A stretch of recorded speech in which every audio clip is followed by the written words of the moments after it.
Film theory is a discipline that attempts to understand how filmmakers are creating tools to work within and with our minds. We're now going to use some concepts of film theorist David Bordwell to try and understand how Rush does that.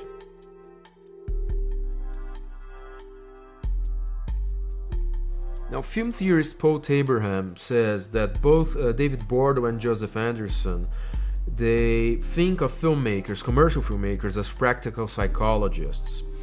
Practical psychologists are experts at shaping our senses and looking at the habits of our minds in order to actually produce experiences. And what is this? This is a way to look at the human nervous system, to look at your eyes and your ears, and to work on them in a way that it will feel exactly what they want. You will think exactly what they want. So they want you to have emotional responses. They want to draw the viewer's attention to the appropriate part of a frame, for instance, or make the audience jump, follow a story, and so forth. And they also want to introduce important information in the scenes, in the frames, that you have to see as a part of a seamless flow. It doesn't really necessarily has to get your attention out of a shock, but you see it and you remember it. As Hitchcock used to say, if you show a pistol in the first act, you have to fire the gun in the third act.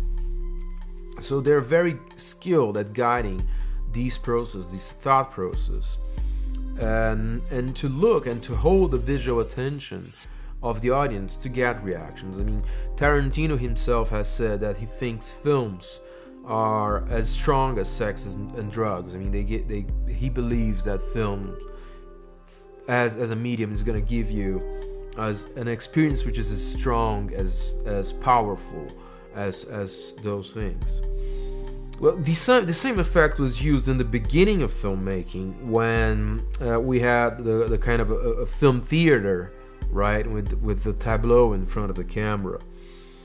What happened was that the audience's attention was guided by the composition of the stage, by the way that the actors moved, and so forth. So the attention of the scene was drawn to the characters by where the characters were, how the stage was set, and so forth. So if a character needed more attention, he would move forward and speak closer to the center of the stage, or closer to the camera in the case of early film. So early filmmaking was really crude before David Griffith went there and actually invented the grammar of it, and gave it more shape. Just a still camera, and who's doing the work? The actors are doing the work. The sets are doing the work. The whole art direction is doing the work in front of the camera.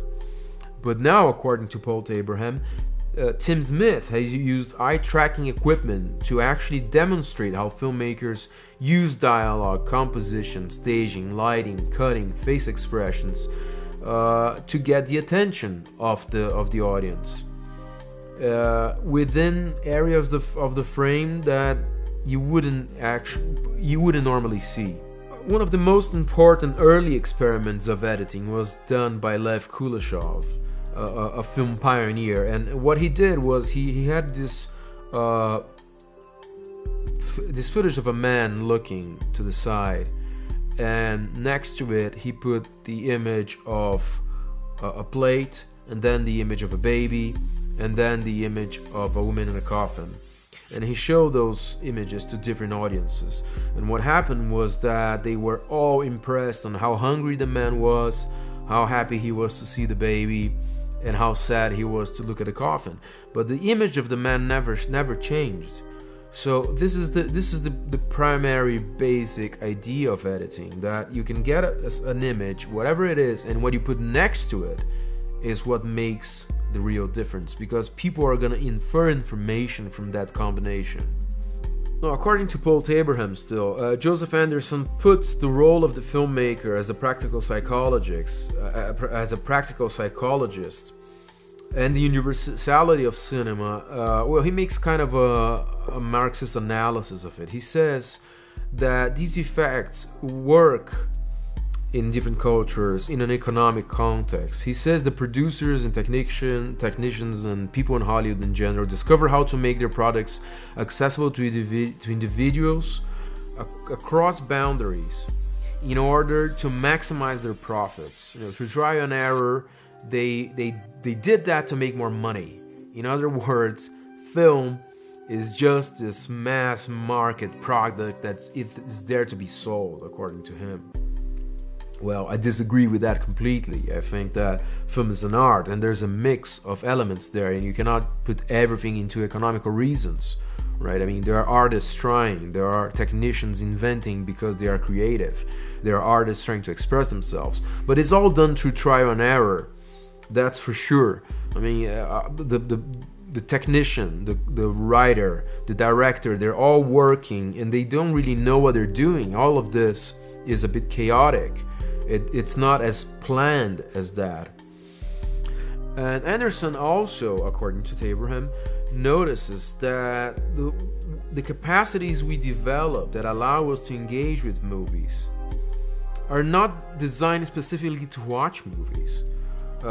What Abraham is saying is that they evolved to meet other needs that filmmakers were able to exploit. I mean, our minds are the results of natural evolution.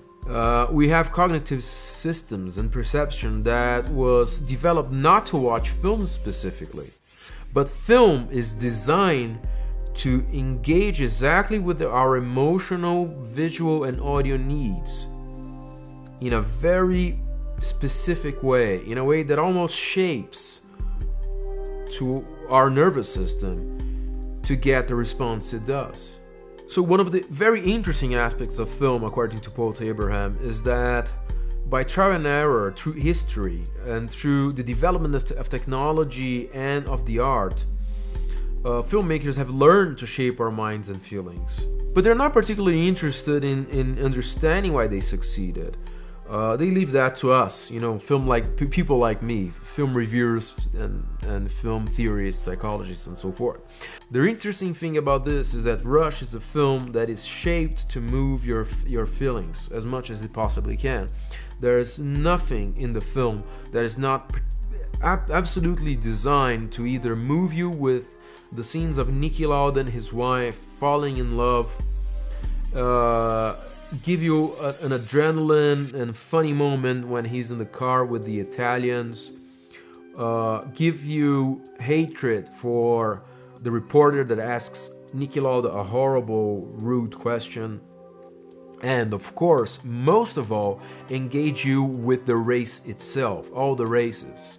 The thrill of a Formula One race. That's what the film is trying to do. It's trying to throw you your whole system, your visual, your audio, your everything, your whole perception of what's in front of you into the racetrack.